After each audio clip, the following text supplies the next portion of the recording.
इमाम शाफी फरमाते हैं जिन घरों में लोग फजर की नमाज के वक्त सोए होते हैं उन घरों में रिस्क नहीं आता। आप फरमाते हैं फजर का वक्त अल्लाह के देने का वक्त है, उस वक्त अल्लाह बांटता है।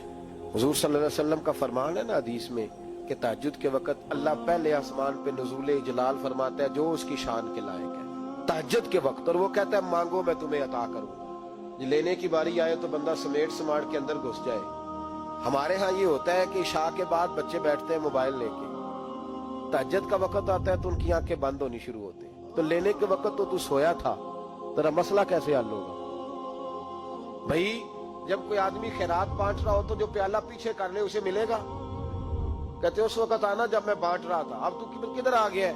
मिसाल दे रहा हूं। तो फजर का वक्त मांगने का है, तो सारी रात तो गुजर गई गेमें खेलते टीवी देखते, और जो लेने का वक्त था तू सो गया, तो कैसे आएगा तेरे पास?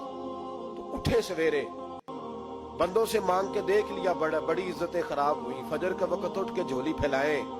मेरे रसूल पाक अलैहिस्सलाम फरमाते हैं, रब फरमाते हैं जब बंदे मेरे आगे झोली फैलाते हैं मुझे शर्म आती है, कैसे खाली वापस कर दूं। सूरह तलाक 2-3 नंबर आयत की घर जाके तिलावत करे।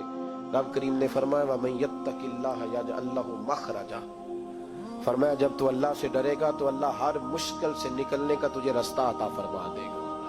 और क्या खूबसूरत अंदाज है कुरान मजीद का, और हमने इसका लाखों बार तजर्बा किया, बीसियों और सैकड़ों बार ये चीज जाती तौर पर प्रैक्टिकल से गुजरी। अल्लाह ने फरमाया